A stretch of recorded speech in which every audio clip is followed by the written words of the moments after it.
Hi, everyone. Thanks so much for joining us. It's wonderful to have you here. We are going to talk a bit today about adding other services to our practices and the wisdom in that. Today, we have a wonderful guest. I mean, all my guests are wonderful. This is a very knowledgeable guest in this lane. I'm thrilled today to have Dr. Daniel Franz. Let me tell you a little bit about Daniel. Dr. Franz started his career working in a group home with troubled adolescents as he made his way through undergraduate psychology, which is a journey unto itself. From there, he worked for a much larger agency with similar clients, eventually going on to supervise the entire campus of 300 plus children, adolescents, and staff. Dr. Franz was fortunate to experience the expansion of that agency just as he was completing his graduate studies in counseling psychology, allowing him the opportunity to open the agency's outpatient unit. I mean, so you've done this kind of needing to get something moving, which is wonderful. There, he worked with court-ordered children, adolescents, and their families struggling with a variety of issues. Shortly after graduate school, Dr. Franz found his way to an innovative and successful adolescent substance abuse treatment center. He spent quite a few years with his organization working with clients and then supervising other therapists to improve their work with his clients. And these days, Dr. Franz is working on incorporating ketamine-assisted psychotherapy and psychedelic treatment, which is really cutting edge. So I'm so thrilled to have you here with me today. Thanks for joining us. Thank you so much for having me. Definitely a passion I love speaking about. So when the offer was presented, I jumped on it immediately. Much appreciated. Well, so tell us a bit then about that passion. Sure. I hearing my own introduction, thank you. That went pretty far back. I'm reminded at that idea of um, first having a clinical perspective and a clinical mind, but also in private practice, we have to have a business mind as well. And throughout my experiences, going all the way back to grad school and opening that outpatient clinic, when I worked for that innovative adolescent substance abuse treatment center, I supervised in Indianapolis and Detroit and Cincinnati, and was preparing to open one in the Chicagoland area when, of course, the financial crisis hits. And it was a difficult situation. So I went into private practice, and that's always been a passion of mine. I love serving clients. I love doing one-on-one individual work, couples work, groups, but there's also that drive to do more. And I think that's where psychedelic assisted therapy came in for me. But also, more importantly, I think for me, I'm a student of Dr. Viktor Frankl's. I've been using his logotherapy, the psychology of meaning, for most of unknowingly for most of my career. And then finally, when it hit me, I decided, wow, I really have to do some studies in this work. And that's actually what my doctorate is in, is psychology of meanings, logotherapy. I read that. Can I trouble you just to briefly give our audience a little snippet about what that is? Because Oh I my think it's goodness. brilliant work, and I don't know that everybody will be familiar with it. Well, and I think that coordinates with psychedelics as well, because it's something that we in our training, right, the traditional Western method, we miss. Frankl is a byline in most of our textbooks. And Man's Search for Meaning is one of the top 10, I think Library of Congress says one of the top 10 books of the past 100 years. And yet not enough people know about it. So I was, I'd been in private practice for a while. I'm sitting out on the porch. It's a beautiful sunny day. I'm all Freudian in the moment. I've got a cigar. I'm reading Man's Search for Meaning, thinking about psychoanalysis. And I get through this book and I think, my goodness, I forgot how amazing this was. I need to know more. So I found a lot of his, there's 50 volumes back there behind me of his different works. Man's Search for Meaning is simply the book he wrote within the first 2 weeks of being liberated from the Nazi concentration camps. It was a fever dream. He needed to get all these ideas out of his head and on paper. And then he went on. I mean, it's a very easy to read book. Anybody can read this. And then some of the things are far more academic and much harder to digest. And there's a joke that he had to have his wife reinterpret them because he would get too academic. Very heady stuff. But before World War II, he was formulating these ideas. Freud said human beings are being in search of pleasure. Adler comes about and says no. Human beings are in search of power. And Frankl challenges both of them. At 17 years old, he's writing Sigmund Freud saying, I think you're wrong. I think human beings are in search of meaning. And he goes on to formulate these ideas in post-World War I Vienna. If you'll remember, Austria was the number two dynasty in the world prior to World War I. Falls apart. They lose. Poverty, suicide. It dwindles, and Frankel's ideas are put to work. Suicide rates drop. He opens clinics for youth. He really learns to use this idea of this man's being in search of meaning and put it to work. And then, of course, he's a Jew in Austria. World War II happens. He's given a stay for a while, eventually winds up in the Nazi concentration camps for 3 years and has to truly put these ideas to work. And that's basically what Man's Search for Meaning is the description of how he uses his theory, the psychology of meaning to survive, to help others survive.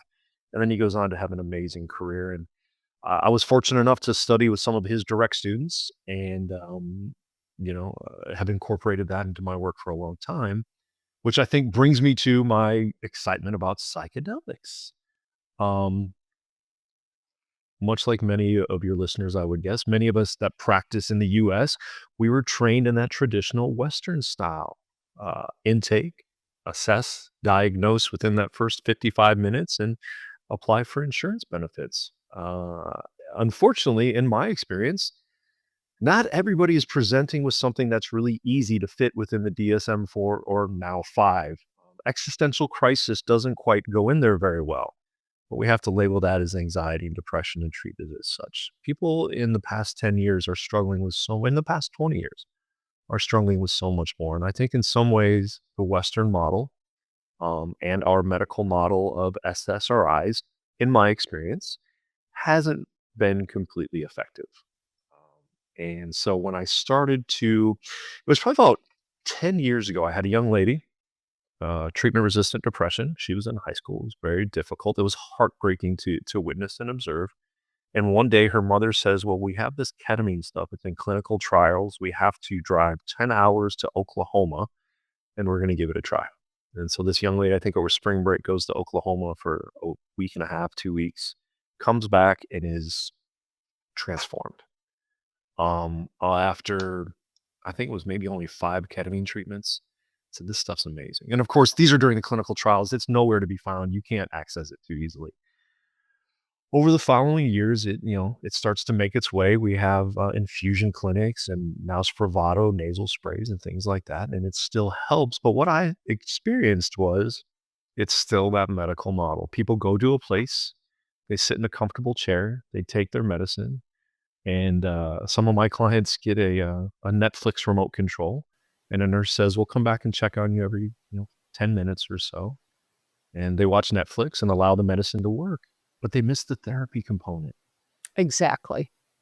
So when I found there's several training programs out there, I wanted to go for one of the more difficult ones. It's about 250, 300 hours over the course of a year in ketamine and other psychedelics to do that kind of therapy. Through the training and the reading that I've been doing, it's it's not a panacea. I don't want to paint it as that, but the results are amazing. And the results I've seen personally with clients I've worked with, even, you know, using the substances myself, has been transformative. But what I've seen in the clients I work with is nothing short of amazing in some circumstances. So, as you said, it's cutting edge. We're learning more about it every day. We're just now able to do good research, and we're finding the research is showing us very positive results. That's really my understanding as well. And folks, my practice has a ketamine clinic, so just in full disclosure, but we have it. It's not a huge moneymaker. I mean, this is an expensive treatment. We have it because for people who have treatment-resistant depression, have PTSD, raging anxiety that other medications don't seem to help with. This really, again, it's not a panacea or the magic bullet or whatever metaphor, but it can be really effective and life-changing. Being able to incorporate something for those folks into our practice from a business model, there's the humanitarian model. I always think about having a kind of a two-brimmed hat. One brim is my clinical hat and the other one is my business hat. And I have to flip them around to see which one's going to be in front. And sometimes it's, both at the same time. It's just sideways. And this is one of those things that really meets both of those. It's if the pandemic taught us nothing, it's that as practice owners, we have to have other income streams. Have to be doing other things. Now, is ketamine-assisted psychotherapy the thing? Are psychedelics a thing? Maybe. It's certainly something right now that is not necessarily covered by insurance. Hopefully, at some point that will change. But to your point, it really is an incredible treatment to watch someone who has tried. They will say, "I've tried everything." So you've seen that happen as well, it sounds like. So, yeah, tell us a bit about what you're doing with this in your own practice right now. Sure. So through the training with the Integrative Psychiatry Institute, we're introduced to a lot of different ways to do this. So I partnered with a local ketamine clinic. As I was preparing for my practicum in ketamine, I wanted to learn more. I wanted to give it a try before I flew off to parts unknown with a group of other therapists and tried this. So I did it. My first time was in IV. It was amazing, eye opening. It was a beautiful experience. I made the very poor decision right afterwards. I said, "Well, that was fun. I'm going to go work. I've got clients to go see Oh, now." no. Okay, Yeah. So great. I saw 3 or 4 Zoom clients that day, and I'll tell you, I'd like to think of myself as a good therapist, but I was a spectacular therapist that way. I very attuned, very in tune. But by the time I was exhausted. And then went back. I'm like, oh yeah, neuroplasticity, all of this brain growth. We're supposed to be relaxing and taking it easy, meditating, doing some yoga and things like that. Again, through the studies, I just dove deeper into the research and paying attention to those kinds of things. And I've partnered with that medical provider.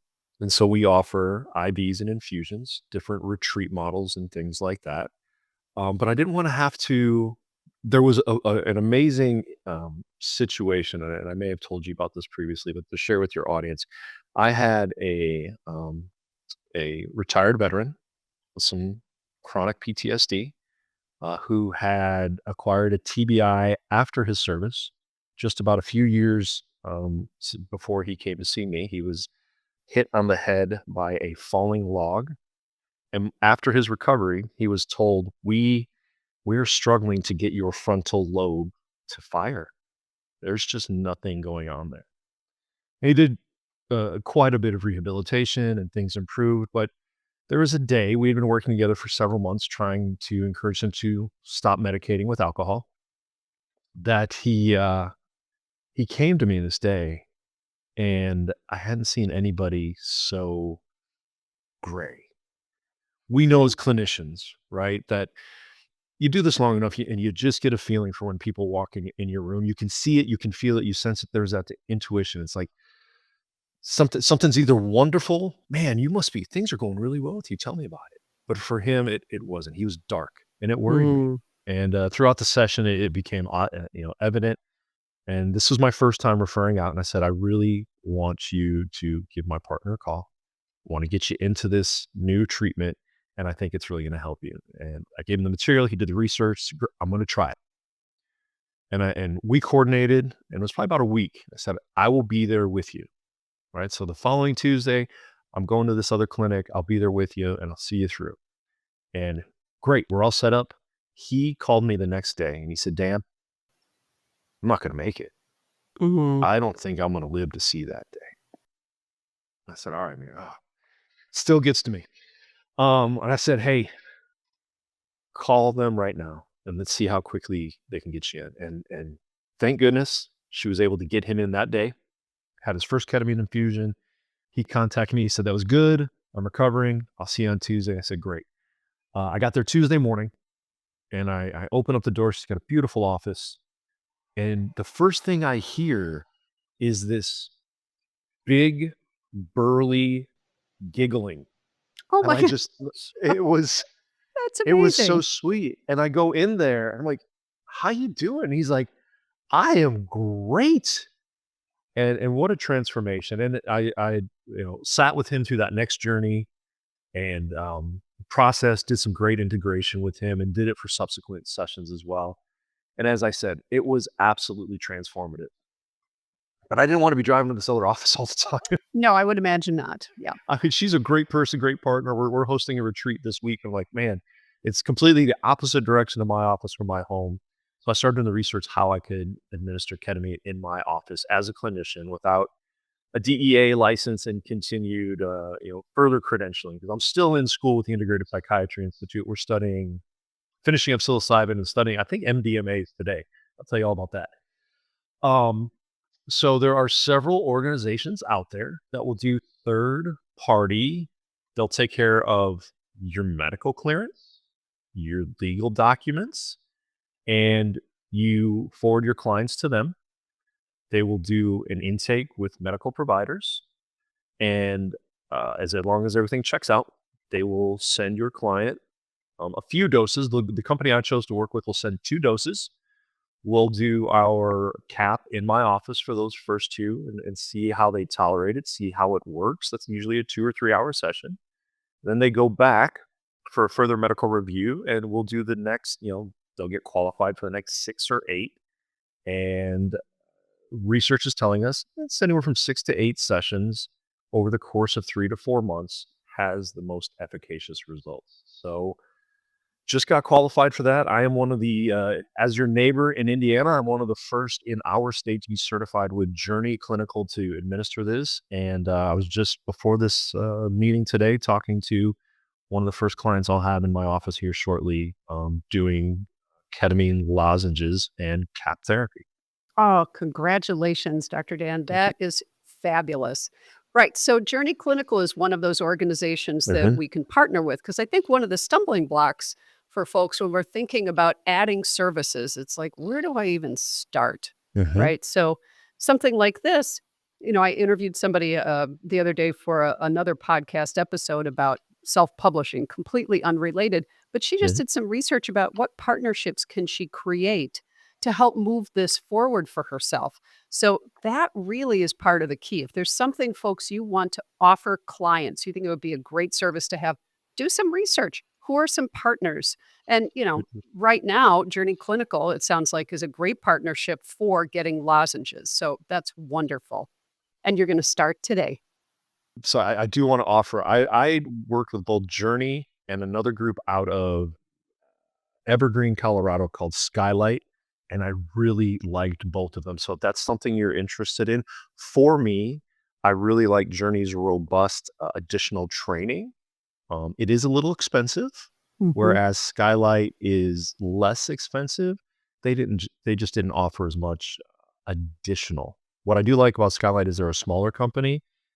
This is kind of funny. The sales rep I was supposed to meet with had taken ill. And so I literally talked to the physician who would be doing my prescribing on my sales call. So she was wonderful. Perfect. If you're considering getting into cat, well, first, I would highly recommend the training, right? Because you can, as a clinician, you can just go and do Journey's 10-hour training and be qualified to do that. Um, Personally, for me, obviously, I wouldn't feel comfortable doing that. I wanted more. So, the Integrative Psychiatry Institute is a full year, 300 hours, multiple practicums. It's intensive, but it is so worth it. It is intensive. I'm so ready to be done, but we'll get I to would that. imagine. Right. But the work you're going to be able to do for folks and this other service line that you now have for your business, right? And again, whatever it is, whether you're publishing books, whether you're adding a new service like ketamine-assisted psychotherapy or some kind of psychedelic psychotherapy, you're going to have to put the investment in. I mean, that's just the bottom line. But the return for your clients and for your business can be huge. So, what are some things you would advise for someone who's thinking about, wow, I want to incorporate something like CAP? You're saying, all right, get yourself the training. What other things would people need to be thinking about in order to move forward with new service? Well, I think for me, one of the integral moments was giving it a try. If there's a clinic nearby, and quite honestly, try multiple methods. IV is different from IM. An infusion is different from an intramuscular injection. Do the train again for me. The training, the group setting with the training I'm receiving. I went out to Boulder, Colorado for my ketamine practicum, and I'm still in touch with those people today. I think we all know as practitioners, group therapy can be extremely powerful. Group therapy under the influence of ketamine is spectacular. And we're still connected. We chat, most of us are chatting every day as we prepare for other work as well. But give it a try. Make sure you believe it's something that's efficacious. The research certainly says it is, but it's really hard to convince somebody of this breaking treatment if you don't fully invest and believe in it. It's in a way kind of like me going out and saying, well, maybe you should be on an SSRI. I'm not always a big fan of them. It's hard to encourage somebody to go give it a try, especially now that I know what I know about ketamine, psilocybin, and MDMA and things like that. So give it a try. Look for the training. There's a lot of good training out there. If you want, you can go to the Netherlands. You can go to Costa Rica. There are people that have taken training offshore to be able to use other substances that have different legalities. Ketamine's fully legal in the U.S. throughout all 50 states, so you can do that. But as you said, start with some reading. Michael Pollan's book, How to Change Your Mind, is fabulous. Such a good book. But go through the history. I think that's probably one of the things that got me to make this investment of time and money into the training was looking at the history of our war on drugs. If you're a substance abuse therapist, you should know something about that. How we shut down all of these amazing psychedelics in the 40s and 50s and 60s as they were really doing some amazing things. Um, Can and you what just, they I'm can do sorry, now. Dr. Dan, can you just give a little context about that? They were shut down because yes, they were, and they were shut down because. They were shut down because, well, there wasn't a lot of regulation, but the regulation was going in a different direction. And as these substances were they weren't always necessarily used in the most therapeutic manner. Kind of today, there's an underground, and you can go to rave dance parties and get some of these. But there's definitely safety issues involved. In a therapeutic situation, 100%. With a trained person, 100% safe. But there was also, I think our government regulation just wasn't sure about what to do with it. I go, how deep do you want me to go? Because if we go back to prohibition and then the government's changed to say, hey, okay, sorry, you guys were rioting because we took your alcohol away, we'll give that back. But when they did, a lot of people were worried about losing their jobs. And Mhm. so there needed to be another boogeyman. And it was in a great time in our history. There was some cultural uprising and some upheaval, and people decided to look at some of those people in government looked at African Americans and marijuana and said, there's our There's boogeyman, the there's the enemy. bad guy. Yeah. Mhm.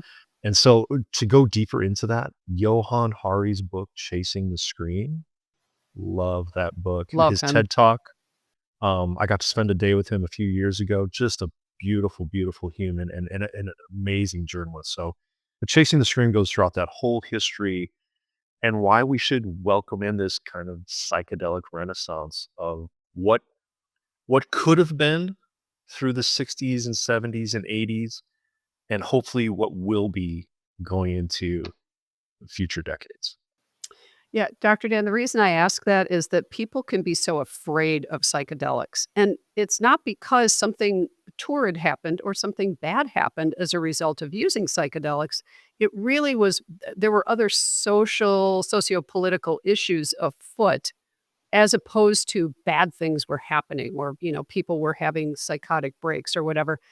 So that piece of history is important for that It's reason, I think. it's a fascinating piece of history, and again, if you do any kind of substance abuse work, 12 steps AA, you should certainly understand it.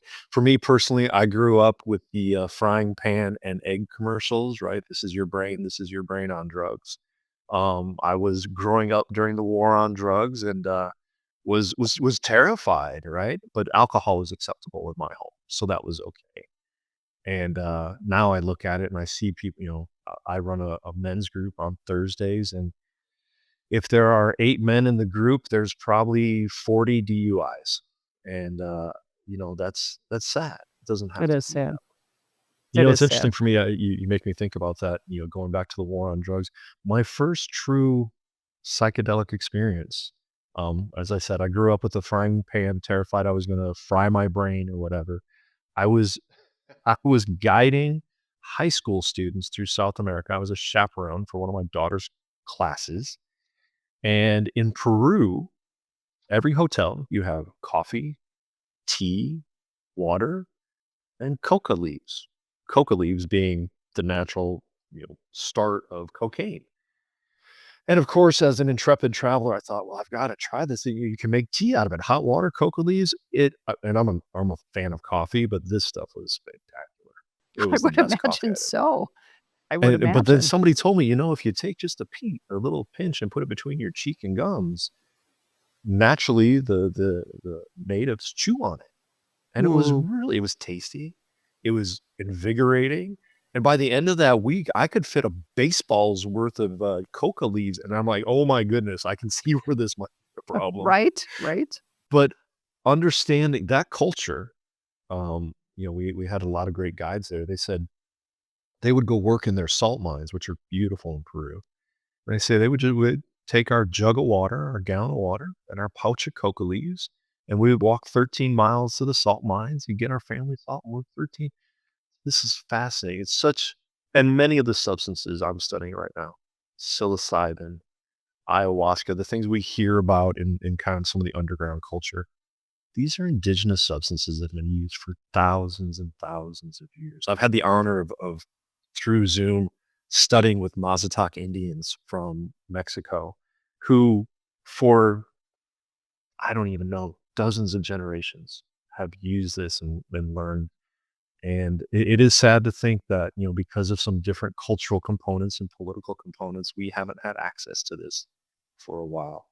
Um, I want to say there's nothing to fear, but there is, using these substances in unsafe, right? Part of my training, we talk about set and setting. Having the set, right? These are mind altering substances in a positive way. But if you're not in a good setting with well trained people, it can't be scary. It can be difficult. You could end up doing something unhealthy. But to put yourself in a healthy setting, to put yourself in the right mindset with a trained guide can be all the stories I can tell you, all of the stories I've heard, whether it's been a positive experience or a difficult experience. We don't say bad trip in my school, right? Um, with a well-trained guide becomes a transformative situation. Which isn't that what we're really looking for our clients anyway? And I think part of the beauty of this, Dr. Dan, is that we know that for some folks, SSRIs are useful and helpful. For plenty of folks, they're not. So there's that. We know talk therapy for plenty of folks is helpful, and for plenty of folks, it's not. So again, it's different lines of business, but it's also different treatments and really being open to that idea. So I hope what folks will take away from today is a curiosity. And if it's not about psychedelics, perhaps it's about something else. I mean, some folks are very interested in getting trained in something like EMDR, which, we remember back, what is that, 30 years ago, it sounded like witchcraft. I thought, nobody's ever wagging their fingers in my face. And I am never, well, guess what? I got trained, I got certified. It's life changing. So, whatever the case, being able to add these extra treatments can only help our clients and help our business. That's always what I'm looking for as a therapist and as a business owner. I love that you do this, and you've really taken I think the right road, if I get to determine that, right? You have the curiosity, you've done your research, you're getting training, you're seeing what's happening in the world. Again, something like this can be scary for folks, but it doesn't really need to be. I mean, there are companies, as we know, that will just ship out um, ketamine to people, and now there's a company that's saying they're going to ship out injectables to people that they can use in their home with no surveillance of any kind, no oversight really of any kind. They're supposed to call and they'll have a nurse kind of sitting there. Who knows what the nurse is doing on the other end? And, okay, hopefully that's helpful. Even the infusions are very different than a ketamine-assisted psychotherapy with the therapy component. So you did the research to figure out what was really the best, safest, most efficacious route. And so now this is a service you'll have that you can offer to clients, another income stream for your practice, which seems Fabulous. Just it's a win-win-win, which is what I'm always looking for. Yeah. So any final thoughts, Dr. Dan, about what is the takeaway here for you that you'd like our audience to take? I love that idea that you shared. In private practice, not just in private practice, in anything we do is helping and healing professionals, having those two hats. How can I how can I help my clients more? How can I grow my toolbox as I do this more and more and I add experience? How can I continue to add new tools to help more people in bigger ways? Then also as a business person, we can't help more people if we're not helping ourselves and our family, right? That's right. I have, Exactly. a family here, 2 young ladies that like to live indoors and eat, be warm. They also like to go to college and do all those kinds of things, Live and they are indoors, right. expensive, I right? know, those right I have one of those right now. I have Yeah, 2 of those right now, yeah. yeah. They are And expensive. then as I tell my favorite daughter every morning, Daisy, I said, "Daisy," she's a Great Pyrenees. I said, "Daisy, I have to go to work so you can eat that expensive dog food." That's right. And then she just looks at me lovingly and says, "Thank you. I love that dog food." Right. Um, as a helping professional, right? To grow ourselves, but to grow our toolbox, but to also grow in our ability to help ourselves and help our family only makes us better, That's right? And right. this is just one way to do it. And you're right. Sometimes, sometimes it can be scary doing new things. I know in a few weeks I will leave for Oregon as part of my training, to do a psilocybin practicum. I've never done that before. I'm a little cautious, but you know what? There have been people that have gone before me. I just talked to a fine gentleman the other day who had come back from his, and he said, "I'm so excited for you." He told me about his journey. He said, "I can't wait to see how this transforms you." And so I think any venture in life, any worthy venture, we live on that edge of a little bit of worry, but there's excitement there. And we know we're pushing outside our comfort zone to try something new. And when we do that, my goodness, how much better are we as clinicians when we push out?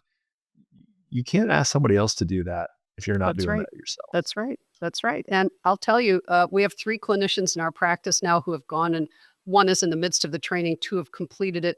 I've never heard people speak more positively, and I try not to speak just with hyperbole here, but they describe this experience of doing this particular training, in particular, psychedelic-assisted psychotherapy, as their favorite thing they've ever done as clinicians. So when you have that kind of passion, it can only do good things for us. So I would love to hear, Dr. Dan, how you experience that practicum. I'm sure it's gonna be amazing, and just watching where this kind of treatment is going to evolve for us as clinicians, as business owners. I'm super excited to see it. So, Dr. Dan, thank you so much for joining us today.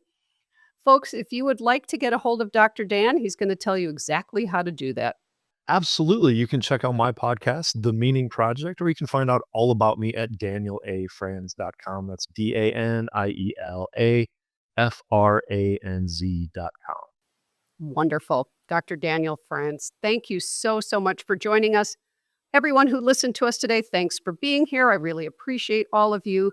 Please feel free to contact me at thejunipercenter.com. I am your mental health business mentor. I look forward to having you with us next time. Be well, everyone. Bye bye.